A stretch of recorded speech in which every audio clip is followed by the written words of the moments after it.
ஜவுளித்துறையில் நாட்டிலேயே முதலிடமாக தமிழகத்தை திகழச் செய்யும் நடவடிக்கையாக மேற்கு மண்டலத்தில் ஜவுளி பூங்கா அமைக்கப்பட உள்ளதாக முதலமைச்சர் மு.க.ஸ்டாலின் தெரிவித்துள்ளார். விசைத்தறிகளுக்கு மின்கட்டண சலுகை அறிவிப்பிற்காக முதலமைச்சர் மு.க.ஸ்டாலினுக்கு தமிழ்நாடு விசைத்தறி கைத்தறி நெசவாளர் சங்கத்தினர் பாராட்டு விழா நடத்தினர். கோவை கருமத்தம்பட்டியில் நடைபெற்ற விழாவில் பங்கேற்ற முதலமைச்சர் நெசவாளர்களுக்கு நலத்திட்ட உதவிகளை வழங்கினார்.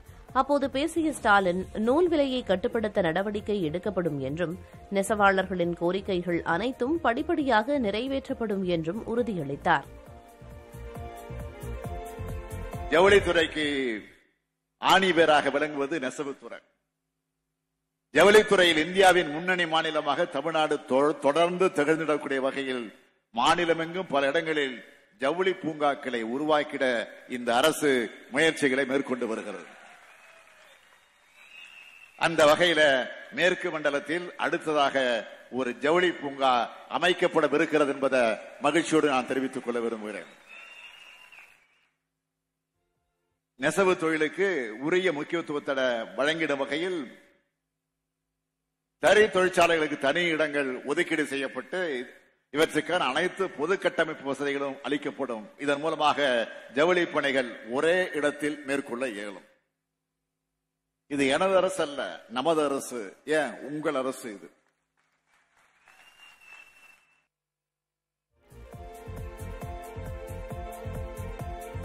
அதிமுகவை முடக்க வேண்டும் என்பதை விட்டுவிட்டு மக்களுக்கு நன்மை செலுத்துவதில் முதலமைச்சர் கவனம் செலுத்த வேண்டும் என எதிர்க்கட்சித் தலைவர் எடப்பாடி பழனிசாமி தெரிவித்துள்ளார். மறைந்த முன்னாள் முதலமைச்சர் ஜெயலலிதா பிறந்தநாள் விழா பொதுக்கூட்டம் சிவகங்கையில் நடைபெற்றது. இதில் கலந்து கொண்டு உரையாற்றிய எடப்பாடி பழனிசாமி தமது வருகைக்கு எதிர்ப்பு தெரிவித்து பன்னீர்செல்வம் தரப்பினர் போராட்டம் நடத்தியதை குறிப்பிட்டு விமர்சித்தார். கட்சிக்கு தலைவரை விட தொண்டர்கள்தான் முக்கியம் என்றும் தொண்டர்களை ஒருபோதும் இழக்க விரும்பவில்லை எனவும் கூறினார்.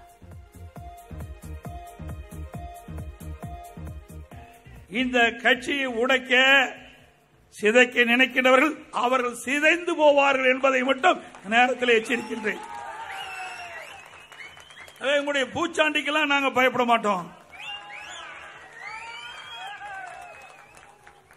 திரு கருணாநிதிக்கு அவருக்கு அதிமுகவை ஒன்றும் பண்ண முடியல. திரு ஸ்டாலினால் என்ன பண்ண முடியும்? அவர் அப்பா காலத்திலே அதிமுக பார்த்துட்டது. திரு ஸ்டாலின் அவர்களே அதிமுகவை பி டீமை வைத்துக் கொண்டு ஏதாவது செய்ய திட்டமிட்டால் திராவிட முன்னேற்ற கழக கட்சி எதிர்காலத்தில் இல்லை என்ற நிலை ஏற்பட்டுவிடும் என்பதை எச்சரிக்கிறேன். நாட்டின் சில மாநிலங்களில் கொரோனா பாதிப்பு மீண்டும் அதிகரித்து வரும் நிலையில் ஆரம்ப கட்டத்திலேயே தொற்று பரவல் தடுக்கப்பட வேண்டும் என மத்திய அரசு அறிவுறுத்தியுள்ளது.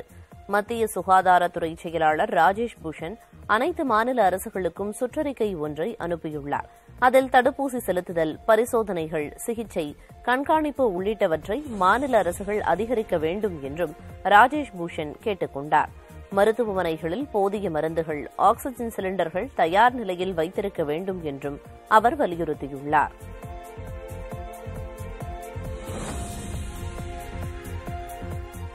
வைரஸ் காய்ச்சல் பாதிப்புகளை தடுக்க நடவடிக்கை எடுக்க கோரி மாநில அரசுகளுக்கு மத்திய சுகாதாரத்துறை கடிதம் எழுதியிருந்தது. இதற்கு பதிலளித்துள்ள தமிழக பொது சுகாதாரத்துறை இயக்குநரகம், தமிழகத்தில் நடத்தப்பட்ட காய்ச்சல் முகாம் மூலம் 2663 பேருக்கு காய்ச்சல் கண்டறியப்பட்டு சிகிச்சை அளிக்கப்பட்டதாக தெரிவித்துள்ளது. மேலும் வைரஸ் காய்ச்சலுக்கான போதுமான எதிர்ப்பு மருந்துகள் தங்களிடம் உள்ளன என்றும் தேவையான பகுதியில் தேவைக்கேற்ப காய்ச்சல் முகாம்கள் தொடர்ந்து நடத்தப்படும் எனவும் கூறப்பட்டுள்ளது.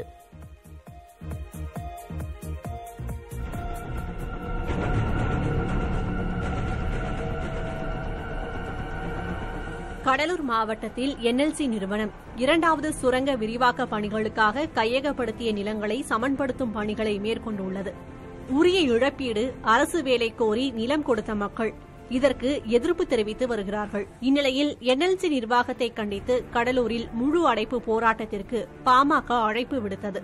இதன் காரணமாக மாவட்டம் முழுவதும் 10 எஸ்பிக்கள் தலைமையில் 7000த்திற்கும் மேற்பட்ட காவல்துறையினர் பாதுகாப்பு பணியில் ஈடுபடுத்தப்பட்டனர்.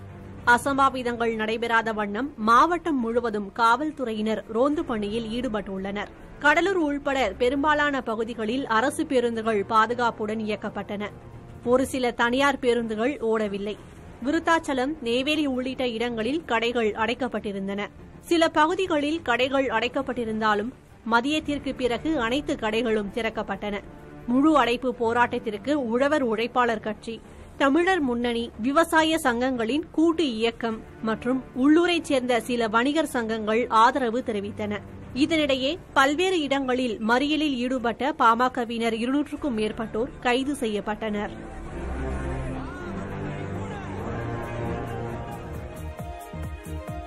என்எல்சி விவகாரத்தில் கடலூர் மாவட்டத்தில் நடத்தப்பட்ட முழு அடைப்பு வெற்றி பெற்றதாக பாமக தலைவர் அன்புமணி தெரிவித்துள்ளார்.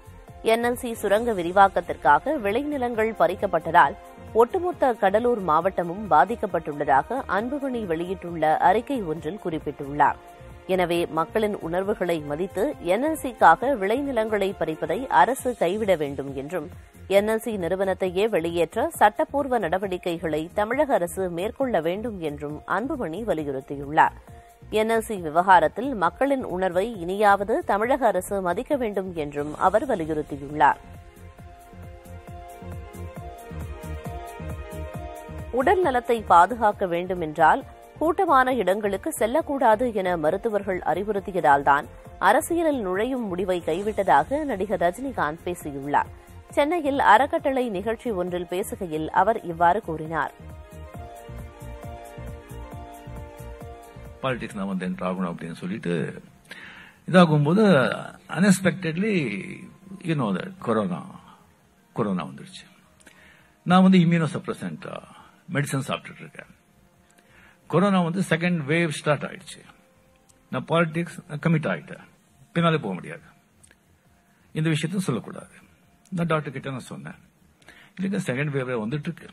as a doctor, நீங்க பொலிட்டிக்கல் பார்ட்டி ஸ்டார்ட் பண்றது இது பண்றது I won't Gantt you can't interfere in that. But as a doctor நீங்க வந்து இந்த கேம்பெயினிங் போறது, பப்ளிக்கை மீட் பண்றது அதெல்லாம் சேவ் பண்ணக்கூடாது.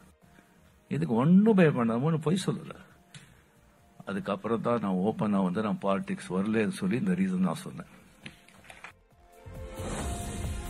மதுரையில் பால் நிறுத்த போராட்டத்தை திரும்பப் பெறுவதாக பால் உற்பத்தியாளர்கள் சங்கம் அறிவித்துள்ளது. பேச்சுவார்த்தையில் சுமூக தீர்வு ஏற்பட்டதால் தங்குதடையின்றி பால் வழங்க முடிவு செய்யப்பட்டுள்ளது. அதே நேரம் பால் விலை உயர்வு குறித்து விரைவில் அறிவிப்பு வரவில்லை என்றால் வரும் 17ஆம் தேதி மாநில அளவில் போராட்டம் நடத்தப்படும் எனவும் கூறப்பட்டுள்ளது. பால் கொள்முதல் விலையை 3 ரூபாய் உயர்த்தும் பட்சத்தில் மதுரை மாவட்டத்திற்கு ஊக்கவிலை வழங்க வேண்டும் என்றும் மதுரை ஆவின் நிர்வாகத்துக்கு பால் உற்பத்தியாளர்கள் சங்கத்தினர் கோரிக்கை விடுத்துள்ளனர்.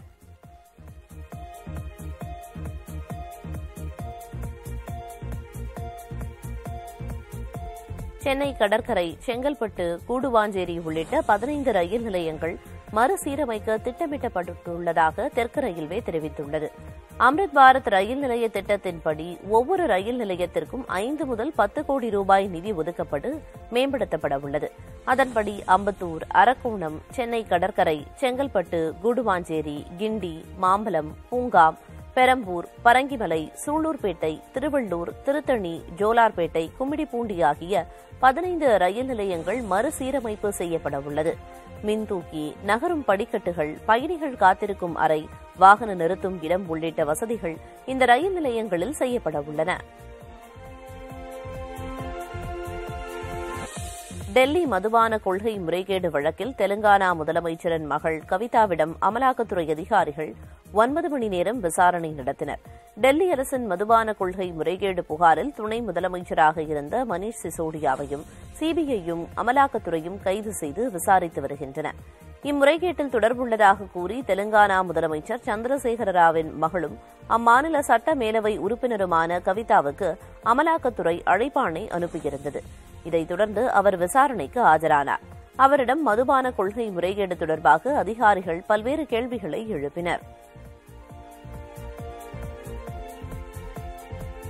பீகாரில் நிலம் கொடுத்தால் ரயில்வேயில் வேலை என்ற முறைகேடு வழக்கில் லாலு பிரசாத் குடும்பத்தினர் மற்றும் பினாமிகளிடம் நடத்திய சோதனையில் கைப்பற்றப்பட்டவை குறித்த விவரங்களை அமலாக்கத்துறை வெளியிட்டுள்ளது.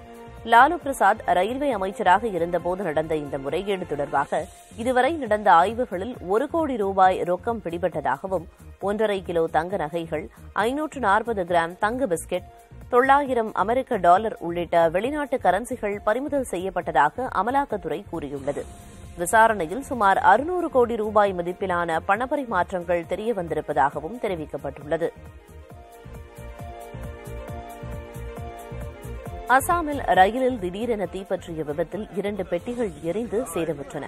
அப்பர் அசாம் லோயர் அசாம் இடையில் ஓடும் அந்த ரயில் கவுஹாத்தியில் சந்தர்மந்தாரி என்ற இடத்தில் நிறுத்தப்பட்டிருந்தது.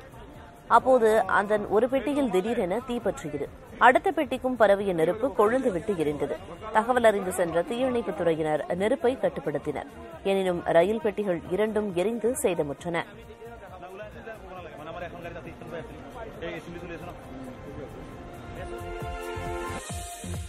ஆஸ்கர் விருது விழாவில் ஒலிக்க உள்ள RRR படத்தின் பாடலுக்கு அமெரிக்க நடிகை லாரன் காட்டிலப் நடனமாட உள்ளார்.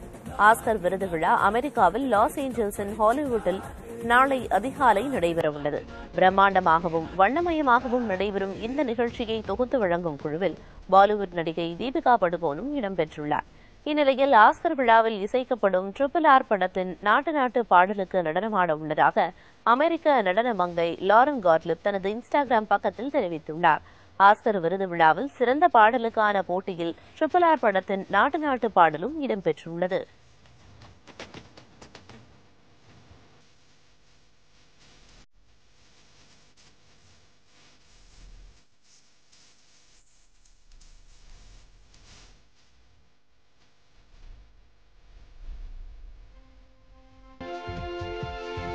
மகளிர் பிரீமியர் லீக் 20 ஓவர் கிரிக்கெட் தொடரில் யூபி வாரியர்ஸ் அணியை டெல்லி கேபிட்டல்ஸ் 10 விக்கெட் வித்தியாசத்தில் வீழ்த்தி அபார வெற்றி பெற்றது. மகளிர் பிரீமியர் லீக் தொடரில் நடைபெற்ற ஆட்டத்தில் டெல்லி கேபிட்டல்ஸ் மற்றும் குஜராத் ஜெயின்ஸ் அணிகள் மோதின. இதில் டாஸ் வென்று முதலில் ஆடிய குஜராத் அணி 9 விக்கெட்டுகளை இழந்து 105 ரன்களை மட்டுமே எடுத்தது. டெல்லி தரப்பில் மாரிசான் கேப் 5 விக்கெட்டுகளை வீழ்த்தி அசத்தினார். பின்னர் களமிறங்கிய டெல்லி கேபிட்டல்ஸ் அணி 7.1 ஓவர்களில் 107 ரன்களை எடுத்து அபார வெற்றி பெற்றது. சென்னை நந்தனம் பகுதியில் அமைந்துள்ள YMCA உடற்கல்வியியல் கல்லூரி முதலாம் ஆண்டு மாணவிக்கு பாலியல் தொல்லை கொடுத்த கல்லூரி முதல்வர் கைது செய்யப்பட்டார். கல்லூரி முதல்வர் ஜார்ஜ் ஆப்ரஹாம் என்பவர் தன்னிடம் தொடர்ச்சியாக ஆபாசமாக பேசி பாலியல் தொல்லை கொடுத்து வருவதாக சைதாப்பேட்டை அனைத்து மகளிர் காவல் நிலையத்தில் பாதிக்கப்பட்ட மாணவி புகார் அளித்திருந்தார். இந்த புகார் தொடர்பாக ஜார்ஜ் ஆப்ரஹாம் மீது பெண் வன்கொடுமை சட்டம் உள்ளிட்ட 3 பிரிவுகளின் கீழ் சைதாப்பேட்டை அனைத்து மகளிர் காவல்துறையினர் வழக்கு பதிவு செய்து தேடி வந்த நிலையில் அவர் கைது செய்யப்பட்டார். சென்னை அருகே மறைமலை நகரில் இயங்கி வந்த ஃபோர்ட் கார் ஆலையை சீன நிறுவனம் வாங்க முயற்சி செய்வதாக தகவல் வெளியாகியுள்ளது. சென்னை அருகே மறைமலை நகரில் 25 ஆண்டுகளாக இயங்கி வந்த ஃபோர்ட் கார் ஆலை கடந்த ஆண்டு மூடப்பட்டது. இதனால் ஆயிரக்கணக்கானோர் வாழ்வாதாரத்தை இழந்தனர். இந்நிலையில் இந்த ஆலையை வாங்க வேறு சில நிறுவனங்கள் முயற்சி செய்து வருகின்றன. சீன மின்சார கார் உற்பத்தி நிறுவனமான பைட் இது தொடர்பாக முதல்கட்ட பேச்சுவார்த்தை நடத்தியதாக செய்தி வெளியாகியுள்ளது. உலக அளவில் மின் வாகன உற்பத்தியில் பைட் நிறுவனம் 3வது இடம் வகிக்கிறது.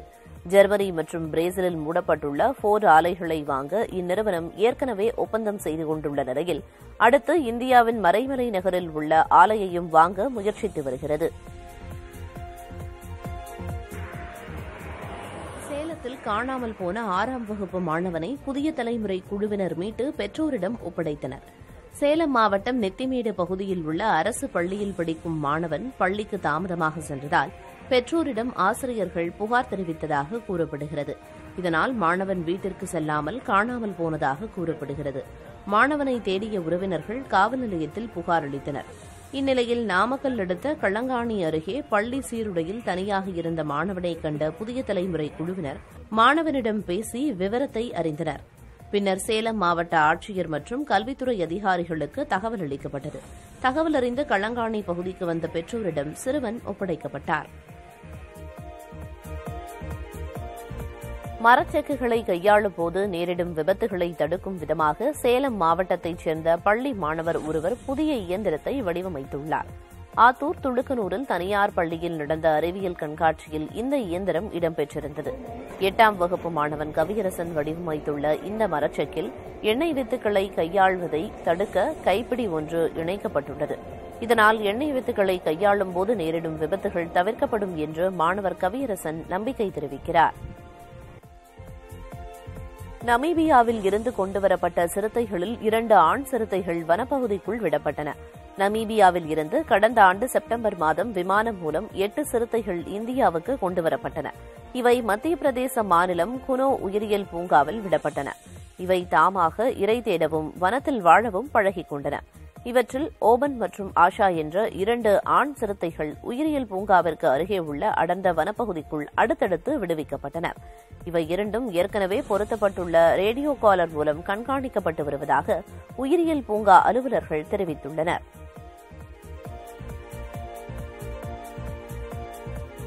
தெலங்கானா மாநிலம் ஹைதராபாத்தில் பெருச்சாளி கடித்து 8 வயது சிறுவன் காயமடைந்தார். கொம்பள்ளி பகுதியில் உள்ள மெக்டோனால்ட்ஸ் உணவகத்தில் சேவியோ ஹென்ட்ரிக்ஸ் என்பவர் குடும்பத்துடன் சாப்பிட்டு வந்துள்ளார். அப்போது அவர் மகன் டூவைன் ஹென்ட்ரிக்ஸை பெருச்சாளி ஒன்று கடித்துள்ளது. வலியால் அவர் துடித்த நிலையில் சேவியோ ஹென்ட்ரிக்ஸ் பெருச்சாளியை பிடித்து தூக்கி வீசினார். இது தொடர்பான புகாரின் பேரில் காவல்துறையினர் கண்காணிப்பு கேமரா காட்சிகளை கொண்டு விசாரணை நடத்தி வருகின்றனர்.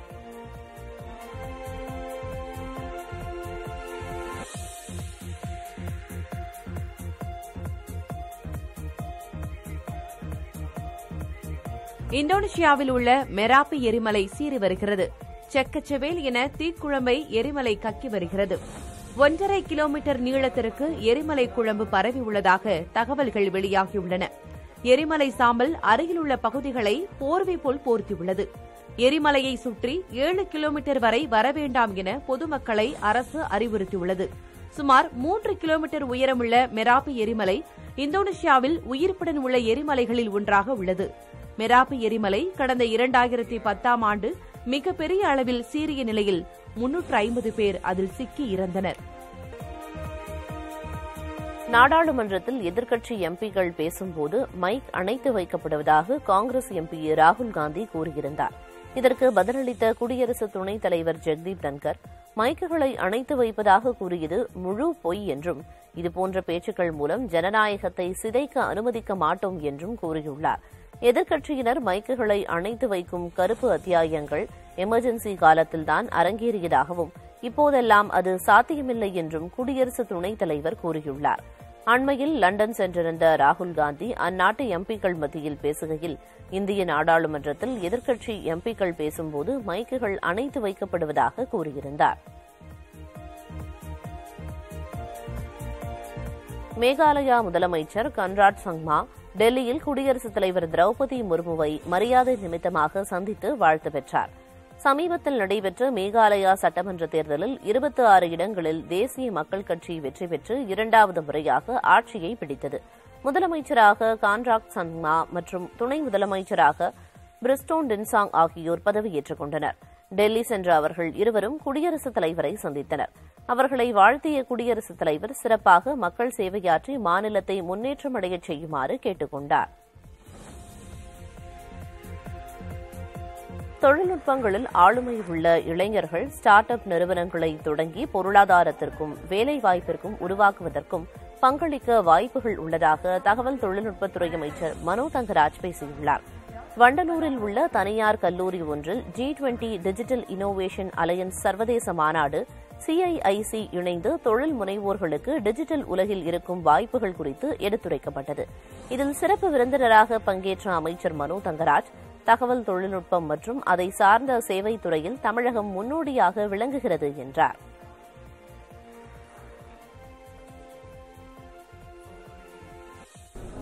தமிழ்நாட்டை பொறுத்தவரையில் மத்திய அரசு வழங்குகின்ற பல்வேறு சலுகைகளோடு இணைந்து நாம் ஸ்டார்ட் அப் மிஷன் வழியாக பல்வேறு உதவிகள் செய்கிறாங்க.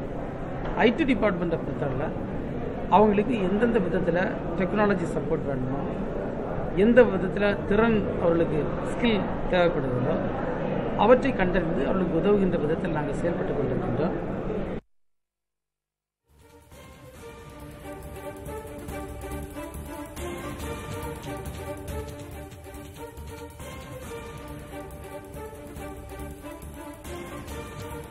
அண்மைச் செய்தி 16 தமிழக மீனவர்கள் கைது செய்யப்பட்டுள்ளனர்.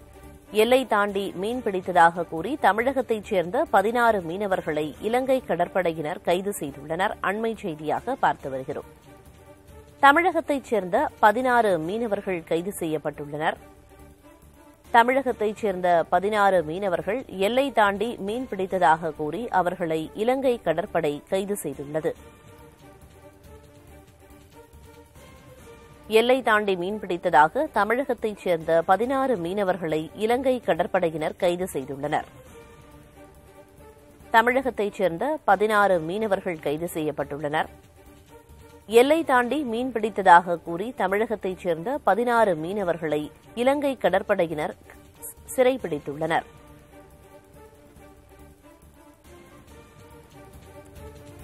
விவரங்களை வழங்குவதற்காக செய்தியாளர் ஆனந்தன் இணைப்பில் இருக்கிறார். ஆனந்தன், முதற்கட்ட விவரம் என்ன? பிரியதர்ஷினி, நேற்று காலை ராமநாதபுரம், புதுக்கோட்டை, நாகை உள்ளிட்ட பகுதியைச் சேர்ந்த மீனவர்கள் சுமார் ஒரு 2000க்கும் மேற்பட்ட மீனவர்கள் கடலுக்கு மீன்பிடிக்க போயிருக்காங்க. இவங்க நள்ளிரவில், அதாவது 12 மணிலிருந்து 2 மணி வரைக்கும் இலங்கை கடல், அதாவது சர்வதேச எல்லை கடல்ல ஒரு 3க்கும் மேற்பட்ட இலங்கை ரோந்து கப்பல் ரோந்து பணியில ஈடுபட்டு வந்ததா சொல்லப்படுறதாக. இந்நிலையில அதிகாலையில ஒரு 4 மணி அளவில் அங்கு உள்ள இலங்கை கடற்படை தமிழக மீனவர்களுடைய படகுகளை விரட்டி அடிச்சிருக்காங்க. இதுல ஒரு 20க்கும் மேற்பட்ட படகுல இருந்த மீன்பிடி சாதனங்களையும் சேதப்படுத்தி இருக்கதாகவும் தகவல் வெளியாயிருக்கு. இந்நிலையில 2 படகுல இருந்த 16 மீனவர்களையும் நெடுந்தீவு அருகே வைத்து எல்லை தாண்டிய குற்றச்சாட்டுல கைது பண்ணியிருக்காங்க. இவங்க நடுக்கடல தான் இன்னும் வச்சிருக்காங்க. இன்னும் எந்த பகுதியில கொண்டு போனாங்க இந்த முழுமையான விவரம் தெரிய வரல பிரியதர்ஷினி. அதாவது கரைக்கு கொண்டு போன பின்னாடிதான் உங்க தமிழகத்துல எந்த பகுதியில் உள்ள மீனவர்கள் என முழுமையான விவரம் தெரிய வரும் பிரியதர்ஷினி. ஆனந்தன், எல்லை தாண்டி மீன் பிடித்ததாக கூறி தமிழக மீனவர்கள் கைது செய்யப்படும் நிலை அப்படிங்கிறது தொடர்ந்து நடந்து வருது. இதை முற்றிலுமா தடுக்க தமிழக அரசு என்ன நடவடிக்கை எடுக்கணும்? அதாவது பிரியதர்ஷினி, இது கடந்த ஒரு 30 வருடங்களுக்கு மேலாக எல்லை தாண்டிய பிரச்சனை தொடர்ச்சியாக நடைபெற்று வருகிறது. இதனை தடுக்க இலங்கை இந்திய மீனவர்களின் கூட்டு பேச்சுவார்த்தையும் நடைபெற்று வந்தது. ஆனா கடைசியில இறுதி கட்டமா அந்த பேச்சுவார்த்தை நிறைவு பெறல. இதுக்கு என்ன காரணம்னா, இலங்கை கடல் பகுதியில் இலங்கை மீனவர்கள் என்ன சொல்றாங்கன்னா, எல்லை தாண்டி அது போக இலங்கை அரசால தடை செய்யப்பட்ட இழுவலை மீன்பிடிப்பு இந்திய அரசாங்கம், அதாவது தமிழக மீனவர்கள் நிறுத்தினா மட்டும்தான் நாங்க உடனே அந்த பேச்சுவார்த்தைக்கு வருவோம் அப்படின்னு சொல்லியிருக்காங்க. ஆனா நம்ம தமிழக மீனவர்கள் என்ன சொல்றாங்கன்னா, நாங்க எல்லை தாண்டல, அதாவது பாரம்பரியமான கடல் பகுதியில தான் நாங்க மீன்பிடி தொழில பாரம்பரியமா செஞ்சுக்கிட்டு இருக்கோம். இதனால நாங்க எல்லை தாண்டி மீன் பிடிக்கிற ஒரு குற்றச்சாட்டு இலங்கை கடற்படையால பொய்யான ஒரு குற்றச்சாட்டாவே இருக்கு. அது மாத்திரம் இல்லாம 74 ஒப்பந்தத்துல கடல் எல்லை விரிவாக்கம் பண்ணனால எங்களுக்கு எல்லை குறைந்த பகுதியா இருக்கு அப்படின்னு சொல்லியிருக்காங்க. பிரியதர்ஷினி, விவரங்களை வழங்கியதற்கு நன்றி ஆனந்தன். தொடர்ந்து முதன்மை செய்திகளை பார்க்கலாம். மதுரை மீனாட்சியம்மன் கோவில் அதிமுக இடைக்கால பொதுச் செயலாளர் எடப்பாடி பழனிசாமி சாமி தரிசனம் செய்தார். சிவகங்கை பொதுக்கூட்டத்தில் பங்கேற்க சென்னையில் இருந்து விமானம் மூலம் மதுரை சென்ற எடப்பாடி பழனிசாமி கோவிலுக்கு சென்று மீனாட்சியம்மனுக்கு பட்டுப்புடவையும் சுந்தரேஸ்வரருக்கு வெண்பட்டும் சாத்தி வழிபட்டார். அப்போது சிவாச்சாரியார்கள் எடப்பாடி பழனிசாமிக்கு மாலை அணிவித்து பிரசாதங்களை வழங்கினர்.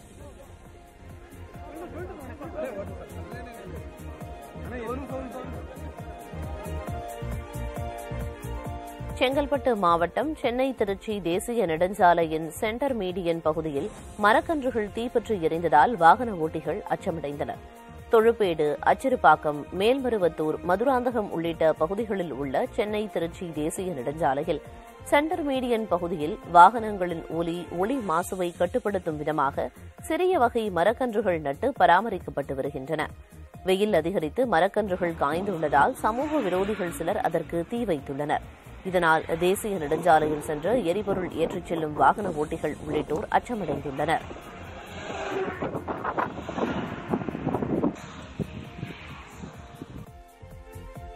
கருணை அடிப்படையிலான பணி நியமனங்களுக்கு தமிழ்நாடு அரசு சட்டப்பூர்வ விதிகளை வெளியிட்டுள்ளது. இதுவரை வெளியிடப்பட்ட அரசாணைகளை உள்ளடக்கி இந்த விதி உருவாக்கப்பட்டுள்ளது. அத்துடன் விதி எண் 16 கருணை அடிப்படையில் மேற்கொள்ளப்படும் பணி நியமனத்தினை வரன்முறை செய்ய நியமன அலுவலர்களுக்கு அதிகாரங்கள் வழங்கப்பட்டுள்ளன. மேலும் மாவட்ட அதிகாரப்பூர்வ இணையதளத்தில் மாதந்தோறும் நிலுவை விண்ணப்பங்கள் விவரங்களை வெளியிட மாவட்ட ஆட்சியர்களுக்கு அறிவுறுத்தப்பட்டுள்ளது. நேர்காணல் ஒன்றில் ஈழத்தமிழர் தொடர்பான கேள்வியில் வைகோ பெயரை குறிப்பிடாமல் கடந்து சென்றது சர்ச்சையை ஏற்படுத்திய நிலையில் அவரை நேரில் சந்தித்து திருமாவளவன் விளக்கமளித்தார். சமூக வலைதளங்களில் இந்த விவகாரம் விவாத பொருளாக மாற மதிமுக சார்பில் கண்டன அறிக்கையும் வெளியிடப்பட்டது. இந்நிலையில் சென்னை அண்ணா நகரில் உள்ள வைகோவின் இல்லத்திற்கு திருமாவளவன் நேரில் சென்று சந்தித்தார். பின்னர் செய்தியாளர்களிடம் பேசிய வைகோ திருமாவளவன் மீது எந்த வருத்தமும் இல்லை என தெரிவித்தார்.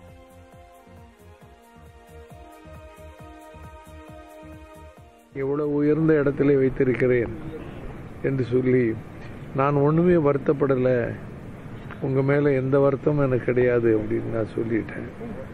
அதன் பிறகு அவர் இல்லை, நான் நேராக வந்து பேசணும் அப்படின்னு சொல்லிட்டு வந்தார். நாங்கள் பல விஷயங்கள் பேசிக்கிட்டு இருந்தோம்.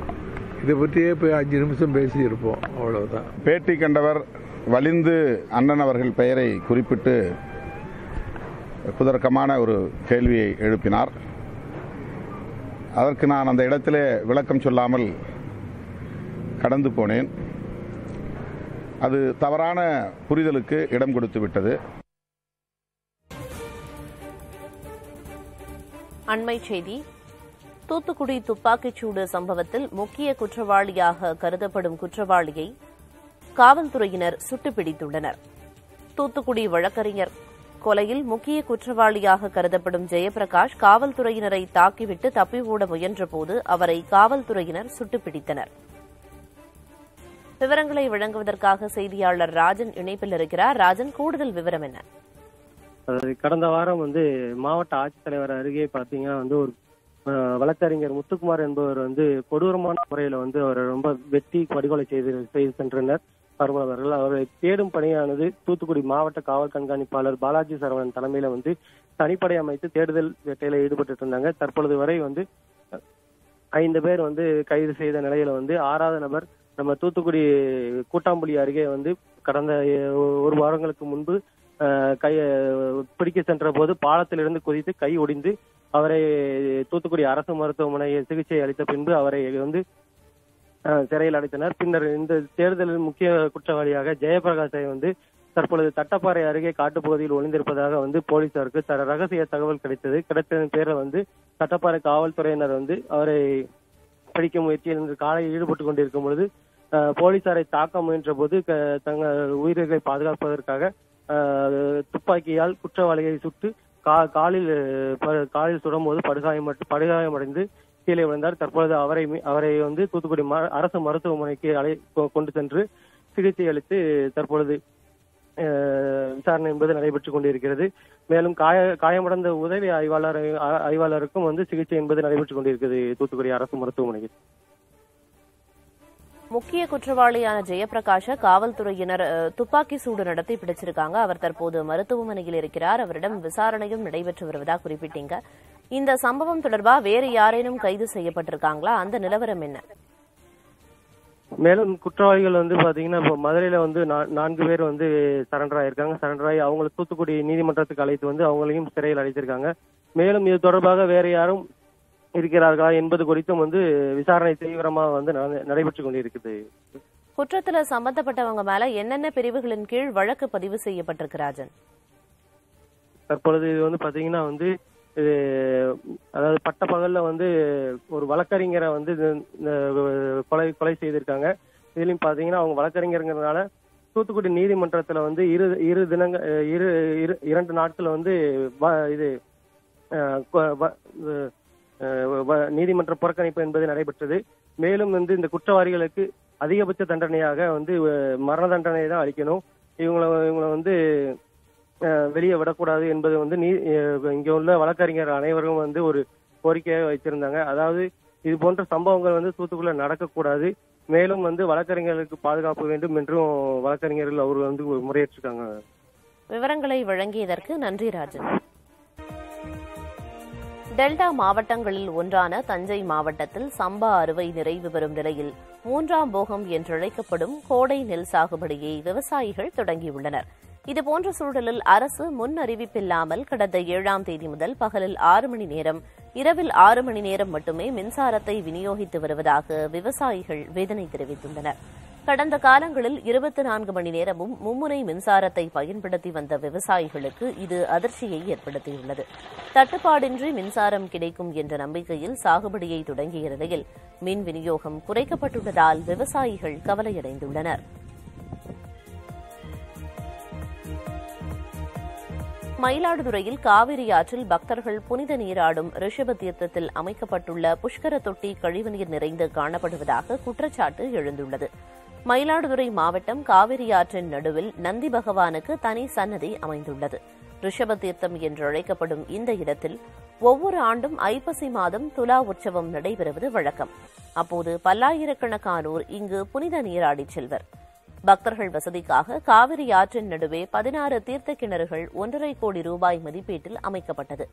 காவிரி ஆற்றில் தண்ணீர் திறப்பு தற்போது நிறுத்தப்பட்டுள்ள நிலையில் புஷ்கர தொட்டி முழுவதும் கழிவுநீர் தேங்கியுள்ளது. அப்பகுதியில் உள்ள பாதாள சாக்கடை கழிவுநீர் வழிந்து காவிரி ஆற்றில் ஓடுவதாக கூறும் அப்பகுதி மக்கள் இதனை சீரமைக்க வேண்டும் என கோரிக்கை விடுத்துள்ளனர். காரைக்கால் மாவட்டம் மஸ்தான் சாஹிப் வலியுல்லா தர்காவில் நடைபெற்ற சந்தனக்கூடு விழாவில் பல்லாயிரக்கணக்கான பக்தர்கள் பங்கேற்றனர். புதுச்சேரி மாநிலம் காரைக்கால் மாவட்டத்தில் உள்ள மஸ்தான் சாஹிப் வலியுல்லா தர்காவில் 200ஆம் ஆண்டு கந்தூரி விழா கடந்த 2ஆம் தேதி கொடியேற்றத்துடன் தொடங்கியது. நாள்தோறும் பல்வேறு வழிபாட்டு நிகழ்ச்சிகள் நடைபெற்று வந்த நிலையில் விழாவின் முக்கிய நிகழ்வான சந்தனக்கூடு விழா நள்ளிரவு நடைபெற்றது. சந்தனக்கூடு விழாவையொட்டி சாரட் வண்டியில் பக்தர்கள் காணிக்கையாக வழங்கிய மலர்களை கொண்டு தயாரிக்கப்பட்ட அலங்கரிக்கப்பட்ட போர்வைகள் முக்கிய வீதிகள் வழியாக எடுத்து வரப்பட்டன. ஊர்வலம் வரும் பகுதிகளில் முன்னெச்சரிக்கை நடவடிக்கையாக மின் இணைப்பு துண்டிக்கப்பட்டிருந்தது.